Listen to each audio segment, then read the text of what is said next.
on est avec Mathieu Driol. Bonjour Mathieu. Bonjour. Responsable du Trading Action chez Day by Day. On va parler avec vous de valeurs. Vous venez souvent sur ce plateau nous parler de vos recommandations. Ouais.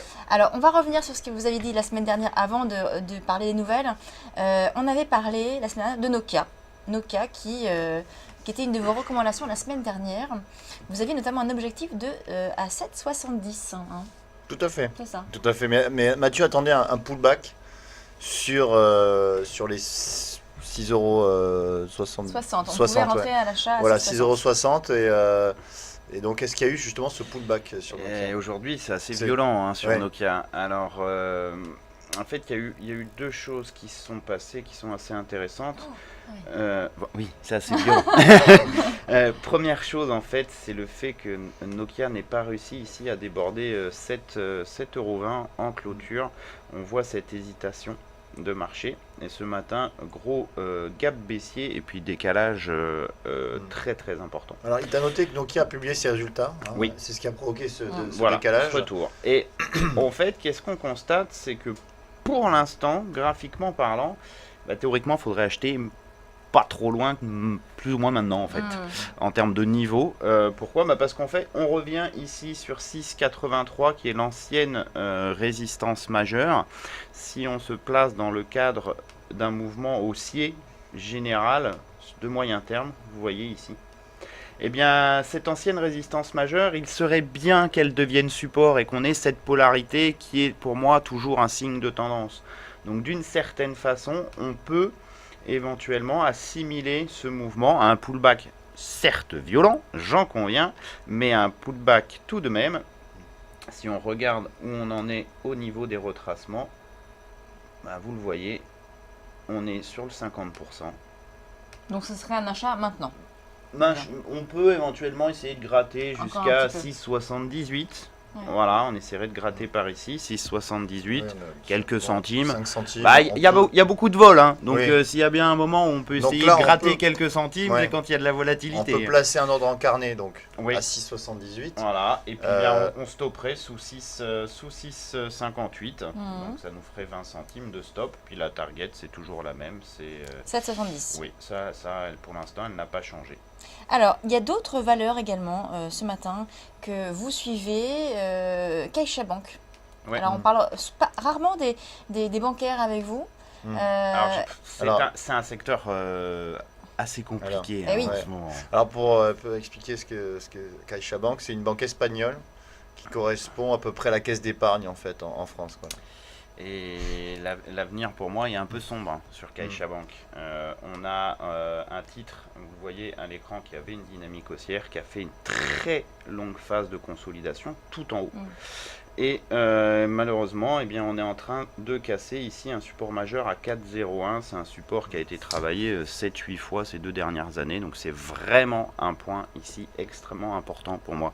Le fait d'avoir clôturé hier et puis de continuer à la baisse maintenant, c'est un autre élément assez négatif. Le seul problème, c'est que sur le secteur bancaire, c'est le stop qui est loin. Voilà. 4,23 minimum, 4,23 ça correspond. Ah oui, un stop à 4,23, donc c'est très éloigné en effet de... Eh bien oui, mais c'est le problème, en fait, ça correspond ici, je vais vous le montrer à l'écran, à cette polarité entre support devenu résistance. Et malheureusement, vous voyez, la vitesse de la baisse ici fait que, éventuellement peut-être 4,12, mais le problème c'est que ça peut très bien être qu'un niveau intermédiaire, donc je préfère avoir des stops qui correspondent à des niveaux graphiques importants, histoire que si je suis invalidé, je ne suis pas pour rien, c'est vraiment tout mon scénario qui saute, et non pas un mouvement intermédiaire. Donc idéalement, qu'est-ce qu'on peut faire, comment on peut rentrer? C'est là où ça va être compliqué sur Caixa. C'est que si on va avoir un rendement risque correct, malgré l'ampleur de la baisse attendue, on est obligé d'attendre un pullback. Et un pullback, c'est jamais certain. Vers les combien là? Si on a un pullback par ici, si on revenait entre 4 et 4,05, on aurait quelque chose d'un peu plus, on va dire un peu plus pertinent. Ce qu'il faut voir sur Caixa, c'est l'ampleur de la baisse à venir qui est possible. Vous voyez, dans toute cette partie-là, en fait, avant 3,66, j'ai pas le moindre soutien. Donc ça peut aller très très vite. Donc là, on peut rentrer à l'achat donc sur les 4,05, 4,05. À la vente. À la vente, oui. Oui. Et on vise donc Au minimum support 3,66. 3,66. Au minimum. C'est un gros minimum, puisqu'en fait, le vrai support, c'est ici, c'est 3,34. Donc on a beaucoup de downside sur Caixa. Quand on sort d'un plat qui dure 2 ans, ça peut être violent. Hein. Ouais, c'est Voilà. Effectivement, le secteur bancaire est sous pression, on le voit actuellement. C'est compliqué, c'est très compliqué. Il y a beaucoup de c'est- vols, les stops sont loin. Voilà. Ce qui fait que les stops sont à 7-8% en général des cours actuels. Et malheureusement, on peut pas faire autrement. Par exemple, je vais vous montrer le titre. Du coup, ça, par exemple, ce type de trade dont vous nous parlez, ça s'adresse plutôt à quel type de trader? Les traders expérimentés qui sont capables de sentir un peu les marchés ou ça peut, avec vos niveaux, ça peut s'adresser à tout le monde? N'importe qui peut le faire, il faut juste avoir conscience de l'ampleur du stop que l'on risque, se fixer, et que grosso modo par rapport à votre money management, la taille de la position que vous prenez, vous calculez combien ça va vous coûter si vous êtes stoppé. Il faut que ce montant ne soit pas trop élevé par rapport à la valorisation de votre portefeuille, quitte éventuellement entre guillemets à faire par exemple, si vous avez une taille qui est habituellement, je sais pas moi, de 5000 €, et ben vous en faites une moitié, 2005, pour limiter la valeur absolue du stop en euros si vous êtes stoppé.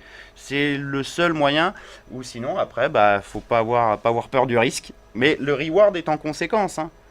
C'est-à-dire qu'effectivement, on a un stop qui est important, hein, mais bon, si on va à 3,34, on a un reward qui est important aussi. Donc le rendement risque est bon, c'est juste en fait l'ampleur qui change. Voilà. Faut pouvoir risquer 7 à 8% de son capital sur un trade, ce qui va donner à tout le monde. Ben non, donc limité en money management, on met un petit billet pour voir par rapport au billet habituel. Quoi. Limiter la taille de la position. C'est un des... ou sinon, espérer un pullback pour se rapprocher de son stop d'une certaine façon. Pour terminer, on avait Vivendi également, dont on avait parlé. En fait, c'est toujours ces histoires de pullback. Hein. Oui. On avait donc ce triangle. Vous savez que j'apprécie les triangles en ce moment. Et ce matin, on a Vivendi a tenté, vous voyez ici, de faire un petit pullback. Le mouvement pour l'instant est on va dire, vraiment très latéral. Hein. C'est des petits swings, c'est pas grand chose.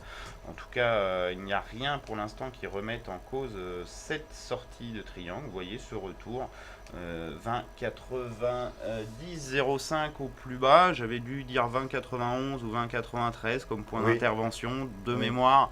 Bon voilà, c'est donc à 20,91 on peut entrer dans en position. Dans l'absolu, oui. Voilà, on vaut 21,04. Si on l'a pas fait ce matin, on n'est pas forcément extrêmement pressé. Vous voyez, ça se reprend très doucement. Idéalement, on va dire, le point d'entrée, c'est le gap, c'est 20,88. Ça, c'est dans un monde idéal. Mais si ça marchait tout le temps, l'idéal, ça serait... Et un stop à quel niveau le stop, la sortie du drapeau? C'est 20,30. C'est 20,30. Vous avez pas le choix. Le stop, il est sous le dernier creux, sous le dernier point de rebond. Voilà, pour l'instant. Tant qu'on n'a pas réussi à repartir à la hausse, le stop, il sera sous 20,30. Et on peut atteindre quoi alors? C'est quoi l'objectif? Triangle, 22,30. La taille du triangle reportée au point de sortie, 22,30. Donc ça fait quand même, vu qu'on a réussi à attendre le pullback, on conserve un rendement risque intéressant. C'est toujours cette optique. Merci beaucoup Mathieu Driol, le responsable du trading action chez Day by Day. On marque une pause, on se retrouve dans quelques instants pour la suite de Direct Investisseur.